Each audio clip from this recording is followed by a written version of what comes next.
Bonjour à tous. Merci Hakim pour ta belle présentation. Et puis, bon, il me présente comme venant du CHU Tlemcen. En fait, je viens d'un peu plus haut. J'ai mis 5 minutes en voiture de venir de chez moi à la salle de conférence. En fait, je suis originaire de la ville de Chlef et ça me fait énormément plaisir de faire cette présentation et de partager un petit peu de notre métier avec mes chers collègues de ma ville natale.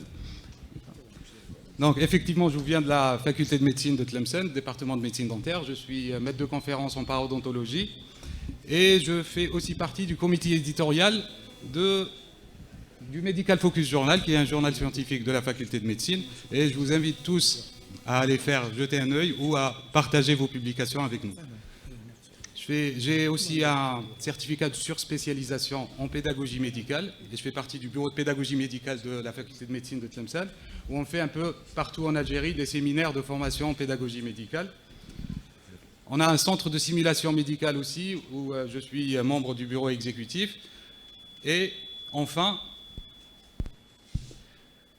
avec un groupe d'amis, on a formé l'Algerian Association of Oral Health and Periodontology. C'est un groupe d'amis restreint qui s'est renforcé au cours des années. C'est une jeune association. On essaie de partager avec l'ensemble des collègues notre passion pour la parodontologie et l'implantologie orale. Et je vous parlerai d'un congrès qu'on va organiser un peu bientôt. Et aujourd'hui, je suis là pour vous parler des greffes gingivales libres et je vous parle d'un pilier incontemporel en chirurgie plastique parodontale. Ce n'est pas de l'innovation, mais c'est une technique qui reste. C'est une technique qui est restée tout au long des années. Professeur Mahfoud vous en a parlé un peu aujourd'hui. C'est une technique qui a été décrite la première fois en 1963. Vous ne apprendrez rien de nouveau. Par contre, elle a beaucoup évolué, bien sûr, mais elle reste énormément utile. Pas seulement en implantologie, parce qu'elle a, comme toutes les autres techniques, elle a vu ses indications être élargies avec l'avènement de l'implantologie. Et on aime garder des environnements tissulaires favorables autour des implants, mais aussi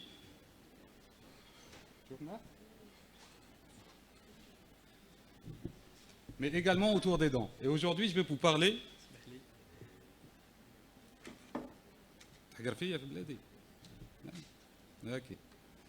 Mais aujourd'hui, je vais vous parler de l'aspect parodontal de cette technique chirurgicale. Voilà. Donc, c'est une technique extrêmement ancienne, mais qui a vu ses indications élargies et aussi sa technique améliorée, évoluer. Mais qu'en est-il de nos jours? Est-ce que cette technique est toujours d'actualité? Moi, je vais vous parler d'uniquement cette deuxième partie. Donc, pour tout ce qui concerne les chirurgies de classe, les récessions, on va voir ensemble la classification des récessions très rapidement. On a insisté sur le fait qu'on ne voulait pas de théorie. 3 ou 4 plaques de théorie uniquement. Moi, je vais vous parler des greffes libres. Et les greffes libres, c'est quoi? Les greffes libres, c'est tout simplement la mise en place, au niveau du site à traiter, d'un greffon épithéliaux-conjonctif, c'est-à-dire qu'il va contenir à la fois le tissu épithélial et le conjonctif, et qu'on va mettre sur une zone à traiter qu'on appellera le site receveur. Ce patient, j'ai exprès mis cette photo de ce patient qui est originaire de la ville aussi, qu'on a traité chez nous. Et vous voyez la greffe gingivale, l'objectif de cette greffe gingivale, c'est en premier lieu d'améliorer cet environnement tissulaire. Donc, on voit bien chez ce patient, regardez, qu'on a des récessions tissulaires marginales, qu'on a des récessions gingivales, mais aussi qu'on a des freins, des brides, des tractions importantes, qu'on a un vestibule pratiquement absent, très peu profond, mais qu'on a aussi une absence totale de gencives attachées. On n'a pas de gencives sur ces dents-là. Et dans tous les cas où on n'aura pas de gencives, il n'est pas possible d'effectuer les autres types de greffes, à savoir les tunnels, les techniques de Zucchelli, les techniques bilaminaires, la CAF, etc., etc. Dans ces cas-là, qu'est-ce qu'il nous reste? Il nous reste la greffe gingivale libre. C'est une technique qui n'est pas très esthétique, mais qui rend énormément service. Donc elle est là pour améliorer l'environnement tissulaire, mais aussi la hauteur et l'épaisseur des gencives attachées, et éliminer ces tensions, approfondir les vestibules, mais elle n'est pas essentiellement indiquée pour le recouvrement des récessions radiculaires. Je n'utilise pas cette greffe libre pour recouvrir les récessions, je l'utilise pour renforcer le parodonte, pour avoir de la gencive. Cette patiente, qui devait subir un traitement orthodontique, ben, après ma technique de greffe libre, vous voyez que j'ai de la gencive. L'orthodontiste peut agir en toute sécurité, même si on a, dans le mouvement qui est prévu, on aura un petit mouvement des racines. Lorsqu'il s'agit de recouvrir, on aura recours aux techniques que le professeur Mahfoud vous a illustrées. Moi, j'ai une plus grande affinité pour les techniques de Zucchelli, et ça donne d'excellents résultats. Mais revenons à nos moutons, parlons de notre greffe gingivale libre. Donc on est là pour améliorer cet environnement. Mais il faut d'abord le diagnostiquer, notre environnement. Il faut diagnostiquer le problème.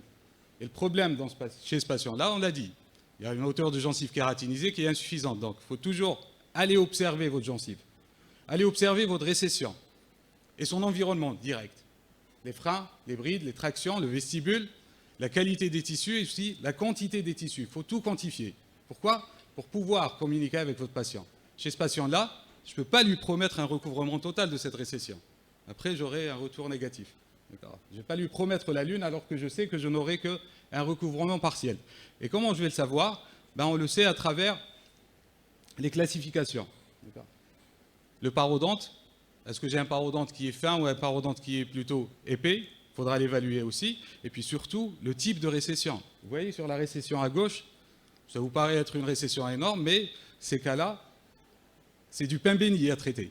Parce que c'est une RT1. Une RT1, c'est une récession de classe 1 où on peut avoir un recouvrement qui est total.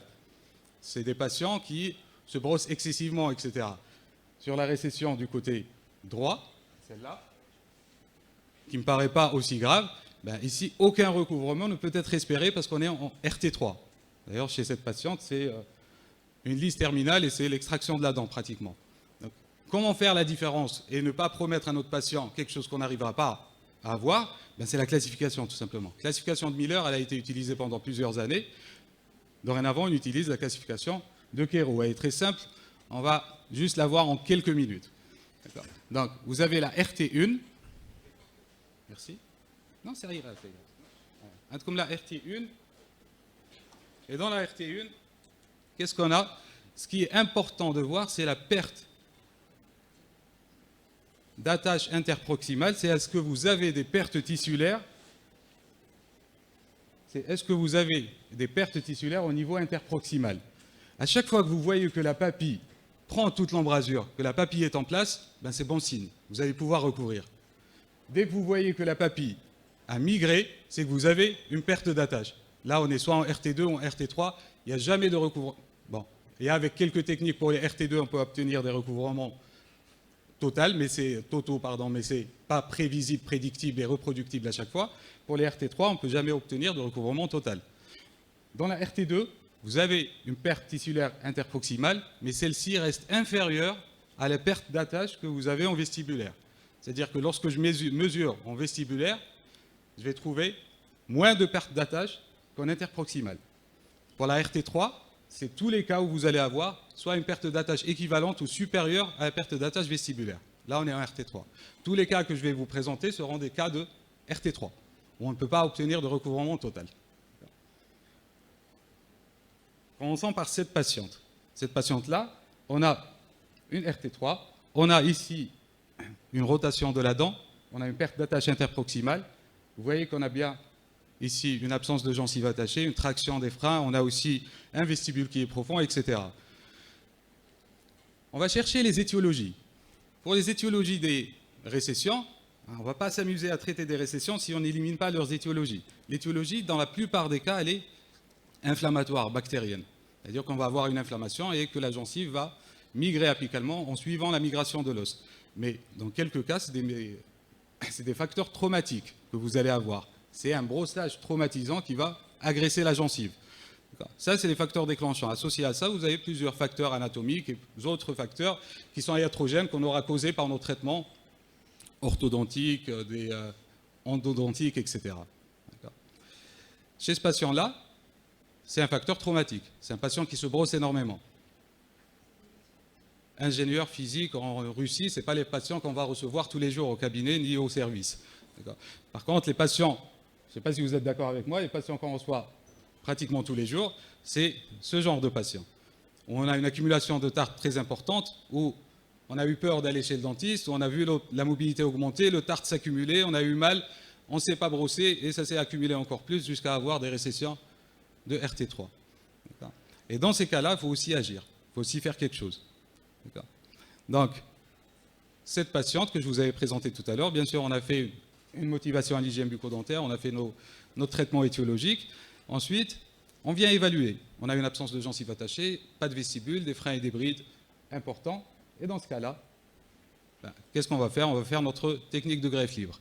La technique de greffe libre, c'est une sorte de valse à 3 temps. Vous avez 3 temps essentiels dans la chirurgie. Premier temps, c'est au niveau du site qu'on appelle le site receveur. Au niveau du site receveur, ce qu'on va faire, c'est, avec des incisions, qu'on appelle des incisions en épaisseur partielle, on va essayer d'éliminer l'épithélium qui existe ici. Pourquoi? Pour vous voir venir placer un greffon. Ça, c'est ce qu'on appelle la préparation du site receveur. Ensuite, je vais aller prélever, comme professeur Mahfoud vous l'a montré, prélever un greffon. Là, le greffon devra être épithélio-conjonctif. On le prélève le plus souvent au niveau du palais parce que c'est là qu'on a le plus de marge de prélèvement. Et on fait attention, bien sûr, aux obstacles anatomiques. Il y a quelques précautions à prendre en compte, mais il ne faut pas croire que les complications hémorragiques sont fréquentes parce que l'artère palatine antérieure, en général, elle est profonde. Et toutes les recommandations tendent à dire que les prélèvements ne doivent pas dépasser les 1,5 mm au maximum. 1 mm, c'est largement suffisant en épaisseur pour vos prélèvements. Donc voilà ce qu'on va prélever. On va prélever un greffon épithélio-conjonctif. Vous voyez l'épaisseur, elle n'est pas énorme.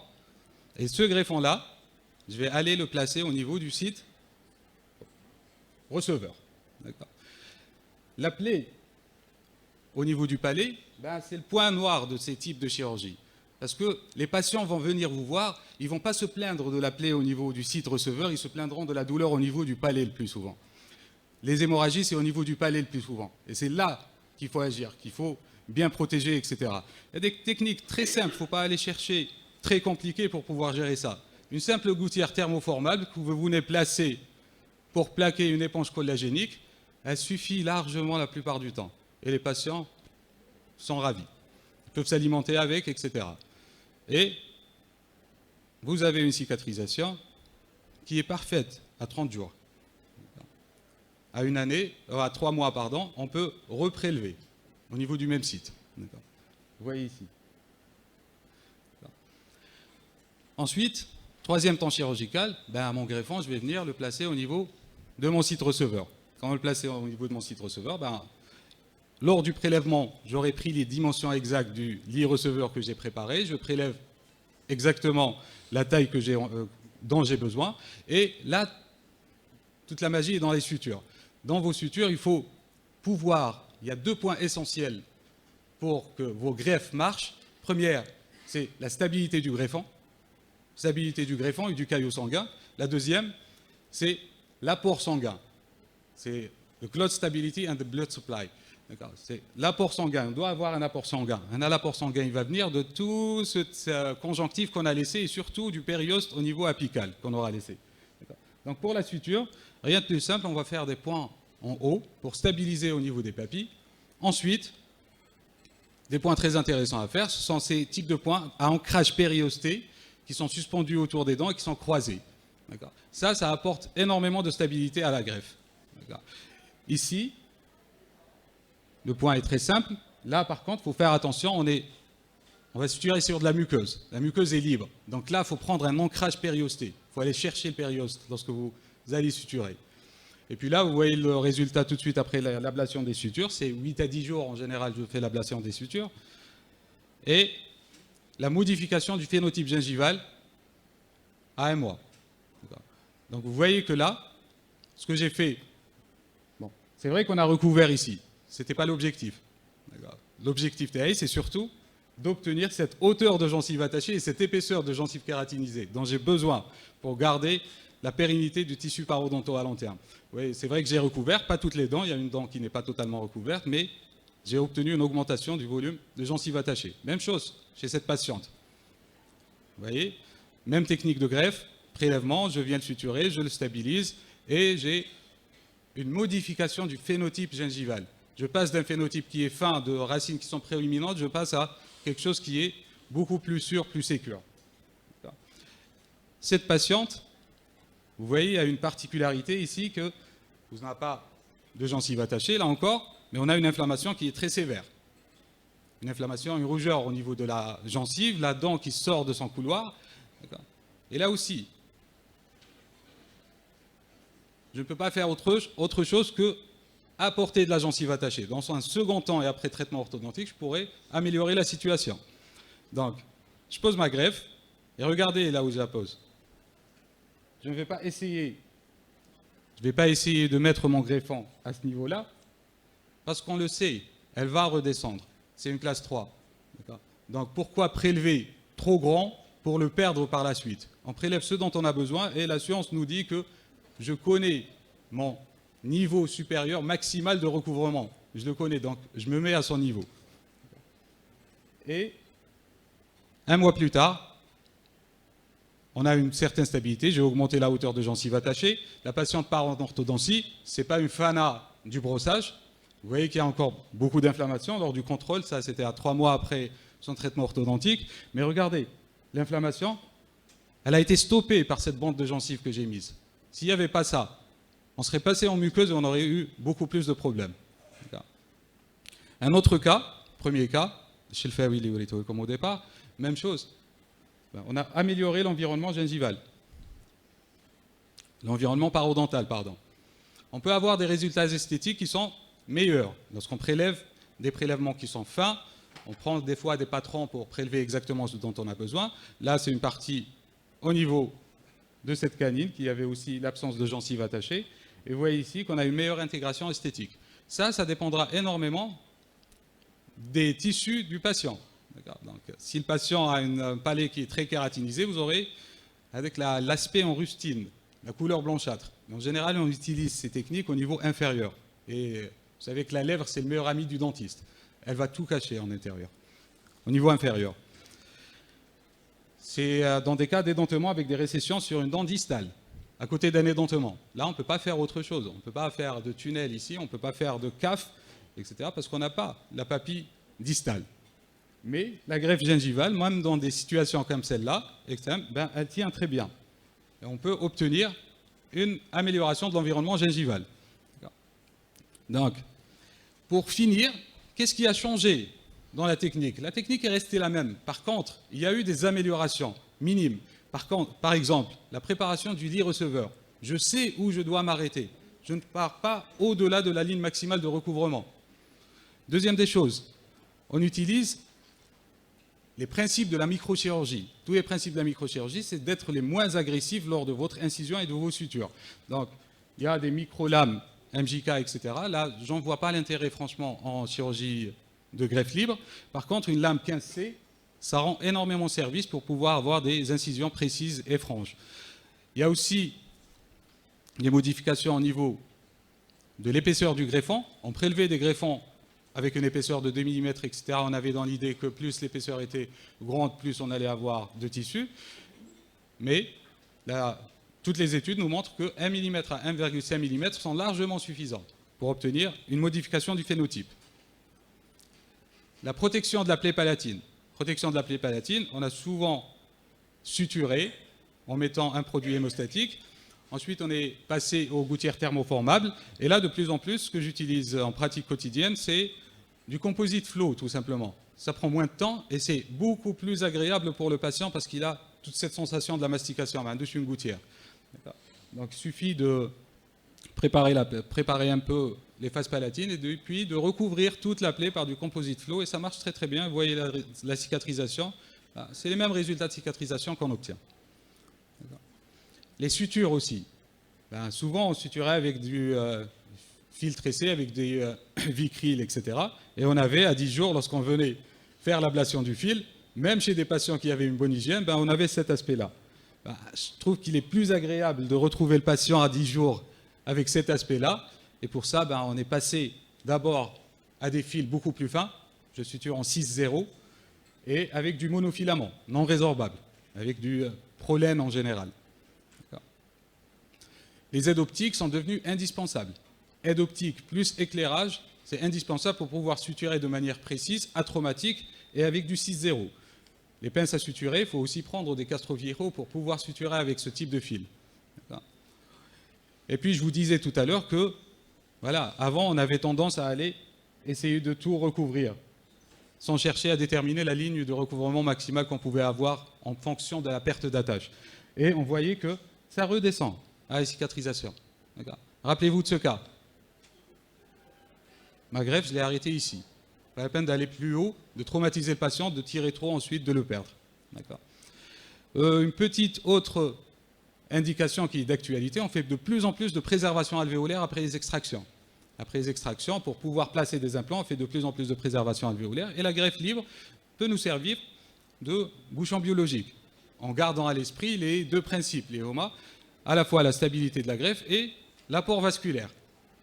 Donc, extraction, on va combler, mettre une membrane, etc. Et puis, au lieu de laisser ça ou là de tracter, ben, on va mettre un petit pansement biologique qui sera un petit greffon qui va fermer tout ça.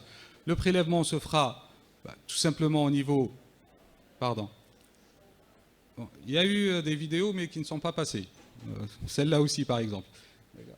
Donc, on fait un petit prélèvement. Là, je préférais le faire au palais. On aurait pu le faire à la tubérosité, comme l'a montré le professeur Mahfoud tout à l'heure. Un petit greffon. Je le prends. Vous voyez l'épaisseur. Et puis, rappelez-vous ce dont j'ai besoin. Je protège avec du composite. Rappelez-vous, ce dont j'ai besoin, c'est d'apport vasculaire. Là, on avait le rapport vasculaire à partir du périoste apical. Là, mon apport vasculaire, je dois le créer. Donc, je vais aller avec une fraise désépithélialiser tout ce pourtour de ma gencive au niveau de l'alvéole.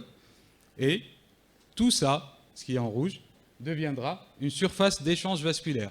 Et donc, mon greffon, je le suture avec du 6-0, comme une calotte. Je le stabilise. Et au bout d'un certain temps, ben, on aura une cicatrisation parfaite. Regardez comme deuxième cas ici. Qu'est-ce qui se passe là? Deuxième cas ici, on a fait la même chose. Et regardez ce que j'arrive à avoir. J'arrive à garder avec le contour, même si je dois faire des bridges. Là, cette patiente, on a enlevé la dent. On a juste recollé provisoirement la dent avec du composite. Et là, je pourrais faire un Maryland bridge ou alors un bridge conventionnel, un implant, ce que vous voudrez, en sachant que j'ai gardé toute cette épaisseur de gencive attachée au niveau du site. Une dernière chose, la greffe gingivale libre, ça c'est un très ancien cas. La greffe gingivale libre, elle nous réserve des surprises. Regardez la cicatrisation, là c'est à J30, ensuite à 1 année. À J30, on voit que on a bien sûr obtenu une augmentation de la hauteur de gencive attachée, on a un petit recouvrement, qui n'est pas énorme. Et regardez à 1 an, on a le recouvrement qui augmente encore. Ça, c'est une particularité. De la greffe gingivale libre qu'on appelle le creeping attachment, c'est-à-dire qu'elle va essayer de migrer vers le haut avec le temps. Donc, elle va se maturer. D'accord ?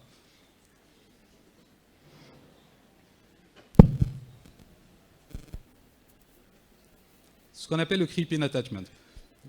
Donc, pour conclure, je vais vous dire, moi, dans mon exercice quotidien, j'adore la chirurgie plastique parodontale, dans mon exercice quotidien, c'est 70%, si ce n'est plus, de greffe gingivale libre. Dans nos cas, c'est énormément de classe 3. Et bien sûr, on a les bonus, c'est les RT1, les RT2, etc. Là, on fait d'autres techniques, mais ça, c'est l'exercice quotidien. Autour des implants, c'est un autre monde aussi. C'est d'autres indications et qui gardent cette chirurgie plastique parodontale, cette greffe gingivale libre, qui la garde comme un pilier incontemporel de la chirurgie plastique parodontale. Sur cette image de la partie du littoral algérien que j'aime le plus, vous aurez reconnu le tunnel Tabni Hawa. Je vous dis merci pour votre attention. Et si tu me le permets, j'aimerais vous inviter aussi à une deuxième belle ville que j'aime beaucoup, c'est la ville d'Oran, où on va organiser notre premier congrès international de l'association. Et je vous laisse en code-barre les liens pour l'inscription et aussi l'appel à communication pour les communications affichées. Voilà, merci. Merci infiniment, mon cher ami. Et bien sûr, ça va être un certain...